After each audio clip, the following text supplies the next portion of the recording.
RRB, l'invité du matin.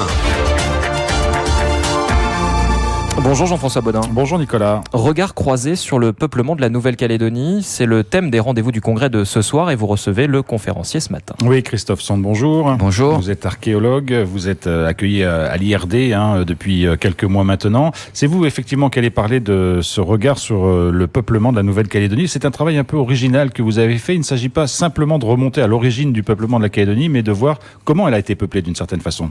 Voilà, en fait, le titre est un titre générique qui a été choisi par le président du Congrès et ses équipes. L'objectif, c'est de défiler un peu à l'après-vert le cours de l'arrivée des différentes communautés en Calédonie et depuis quelques années, on a des visions un petit peu binaires de tout en Calédonie, et donc je me suis dit que ce serait peut-être intéressant de prendre un peu le contre-pied, de voir ça de façon différente, et donc je me suis amusé à faire la liste de toutes les communautés. Alors communauté au sens large, hein. Ah oui, c'est vraiment au sens large. Ça inclut les nordistes, ça inclut les derniers Chinois, ça inclut voilà. Alors quelle est la communauté la plus récemment arrivée ou installée en Calédonie ? Celle dont je viens de parler, si on prend vraiment au sens communauté, c'est effectivement les Boat People qui sont arrivés à la fin des années 90. Mais voilà, c'est les derniers qu'on peut vraiment identifier comme un petit groupe bien facile à cerner. Il y a des communautés qui sont, quand je disais au sens large, c'est pas forcément ethnique, hein. La communauté qui est arrivée, que vous avez identifiée juste avant les Boat People, c'est laquelle ? C'est ceux que j'appelle avec un petit sourire ceux des accords. C'est ces gens qui sont arrivés au cours des 30 dernières années et qui ont apporté du changement en Calédonie. C'est eux qui ont amené l'idée de faire des treks. C'est eux qui ont introduit une partie de ces sensibilités écologiques, etc. Donc chaque communauté, même si on pourrait dire que tout le monde se ressemble, parmi les Français, finalement c'est plus compliqué que ça.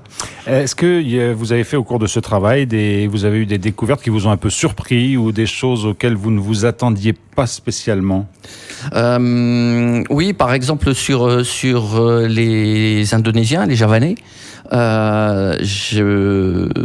j'avais jamais pris vraiment conscience du nombre de Javanais qui étaient venus. On peut rappeler la période à laquelle ils sont installés environ ? Ils arrivent à l'extrême. Les premiers arrivent à l'extrême fin du 19e siècle, mais les grandes arrivées, c'est dans les années 20, les années 30. En tout, on compte plus de 80 bateaux, et ça représente un nombre de population totale qui est d'environ 20 000 personnes, un petit peu moins de 20 000 personnes en tout. C'est énorme pour une petite colonie comme l'était la Calédonie avant-guerre. La plupart des communautés qui sont venues s'installer en Calédonie sont venues pour quelles raisons ? C'est principalement des raisons économiques ? Oui.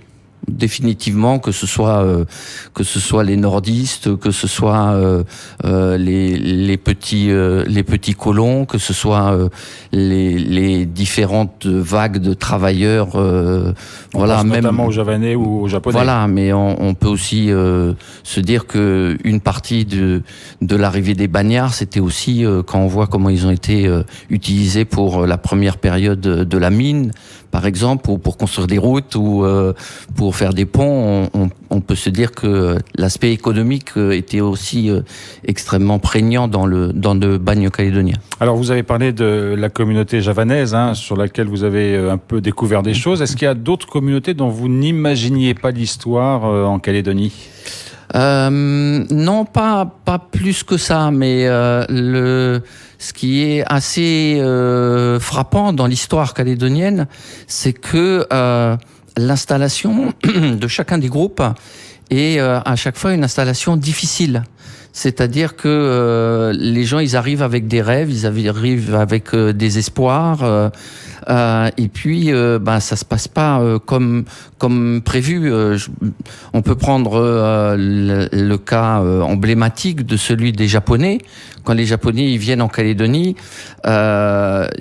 il y a déjà des groupes qui sont partis en Australie, il y a déjà des groupes qui sont partis à Hawaï.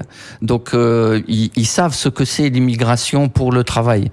Quand ils arrivent en Calédonie, ils se révoltent très rapidement et une partie d'entre eux, les premiers qui arrivent au début des années 1890, ils repartent relativement vite parce que la violence du travail en Calédonie, marquée par cette violence du bagne, est tellement forte qu'ils en sont tellement choqués qu'ils acceptent pas. Alors justement, dans toutes les communautés que vous avez identifiées, venues s'installer en Calédonie, est-ce qu'il y en a aujourd'hui, je ne vais pas dire qui ont disparu parce que le terme est peut-être mal choisi, mais qui se sont vraiment réduites à très peu de personnes? Non, mais il y a des communautés qui sont des communautés très fortement métissées. Je pense aux Malabar, par exemple, aux descendants de Malabar. On peut penser aux descendants d'Arabes. Où les Arabes qui sont arrivés et les Berbères qui sont arrivés en Calédonie, la France ne leur permettait pas de venir avec leurs femmes et leurs enfants. Et du coup, dès la première génération, on a du métissage. Donc, j'allais dire, la communauté en tant qu'elle-même, d'un point de vue culturel, elle est encore identifiable, mais au niveau du quotidien, c'est quelque chose qui est plus de l'ordre d'être calédonien.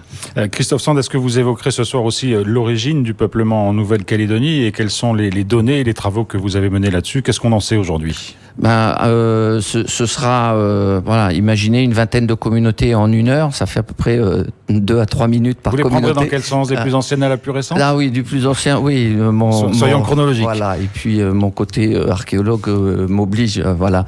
Mais effectivement, je démarrerai par les ancêtres des Kanaks, le premier peuplement, et puis l'évolution, par rappeler également que l'histoire calédonienne des relations, elle démarre pas avec James Cook ou avec Higginson, mais ou Paddon, mais que on a des Polynésiens en Calédonie bien avant James Cook, et donc je démarrerai effectivement il y a 3000 ans pour terminer par le 2020. En tout cas, ce sont les peuples de la mer, en quelque sorte, qui sont venus découvrir la Calédonie. Alors, c'est effectivement les peuples de la mer. Le premier peuplement, c'était il y a 3000 ans, par des groupes qui découvrent le Pacifique Sud-Ouest, qui ont une partie de leurs racines culturelles, linguistiques et génétiques qui vient d'Asie du Sud-Est, de Taïwan, etc.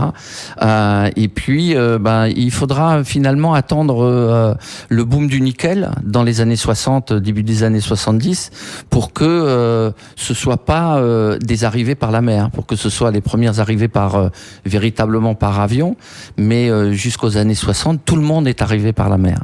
Christophe Sand, c'est une conférence que vous donnez ce soir dans le cadre des rendez-vous du Congrès. Est-ce que l'objet de ce travail fera éventuellement l'objet d'une publication ou pas nécessairement? Non, c'est pas prévu.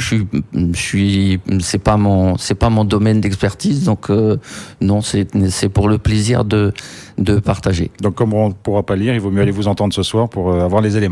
Voilà, c'est ça. Merci beaucoup Christophe Sand d'avoir été avec nous ce matin. On rappelle donc cette conférence sur le peuplement de la Calédonie ce soir à 18h. C'est les rendez-vous du Congrès, mais ça se passe dans l'auditorium de la province Sud. C'est évidemment gratuit, ouvert à tous, puisque l'auditorium du Congrès est toujours en travaux. Merci beaucoup. Merci. Eh bien.